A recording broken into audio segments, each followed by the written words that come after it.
ঠাকুরগাঁও শহর থেকে প্রায় 14 কিলোমিটার পথ পাড়ি দিলেই চোখে পড়বে অপূর্ব সৌন্দর্য আর দৃষ্টিনন্দন প্রাচীন ঐতিহ্যবাহী জামালপুর জমিদার বাড়ি জামে মসজিদ।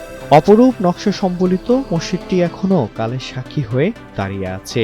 জেলার 5টি উপজেলায় ছড়িয়ে থাকা অনেক পুরাকৃতির মধ্যে 240 বছরেরও অধিক পুরাতন জামালপুর জমিদার বাড়ির এই মসজিদটি অন্যতম। এর নির্মাণশৈলী ও অপূর্ব কারুকাজ মুগ্ধ করে যে কোনো মানুষকে। 1780 শতাব্দীতে মসজিদটি ভিত্তিপ্রস্তর স্থাপন করেন তৎকালীন জমিদার আব্দুল হালিম চৌধুরী। এই মসজিদটাতে প্রতিদিনই বিভিন্ন জায়গা থেকে বাংলাদেশের বিভিন্ন প্রান্ত থেকে মানুষগুলো দেখতে আসে।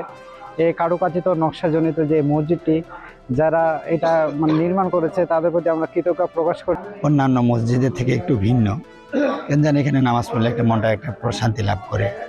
হ্যাঁ, বিকেল টাইমে বাচ্চাকে নিয়ে মসজিদ দেখতে আসছি। মসজিদটা আসলে অনেক সুন্দর, ভালো, দেখে খুব ভালো লাগলো। এই ঈদে জামা জুতো অ্যাক্সেসরিজের ডিসকাউন্ট। ঠাকুরগাঁ, দিনাজপুর এবং বাংলাদেশের মধ্যে ঐতিহাসিক মসজিদ জমিদার মসজিদ। এখানে দীর্ঘদিন ধরেই নামাজ পড়াচ্ছি, জুমার নামাজের ইমামতি করি। নামাজ পড়াইতে এবং মুসল্লিদের যে আন্তরিকতা সব মিলিয়েই অনেক সুন্দর, প্রশান্তি লাভ করি আর কি। মসজিদটির মূল দৈর্ঘ্য 41 ফুট 6 ইঞ্চি, প্রস্থ 11 ফুট 9 ইঞ্চি। মূল কক্ষের কোণগুলো 3 থাম বিশিষ্ট।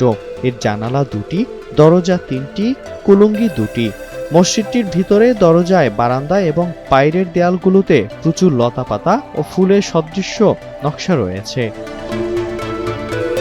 মসজিদের ঐতিহ্য ধরে রাখতে সরকারি সহযোগিতার আশ্বাস উপজেলা প্রশাসনের।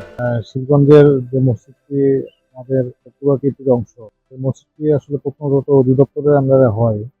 এখানে যে কোনো সংস্কার বা যে কোনো পরিবর্ধন, পরিমার্জন, সংস্করণ এগুলোর জন্য প্রথমত অধিদপ্তরের একটা অনুমতির প্রয়োজনীয়তা আছে, আইনগত বাধ্যবাধকতা এবং রক্ষণাবেক্ষণের জন্য সেই ব্যবস্থা। একসঙ্গে এই মসজিদে প্রায় 300 মানুষ নামাজ আদায় করতে পারেন।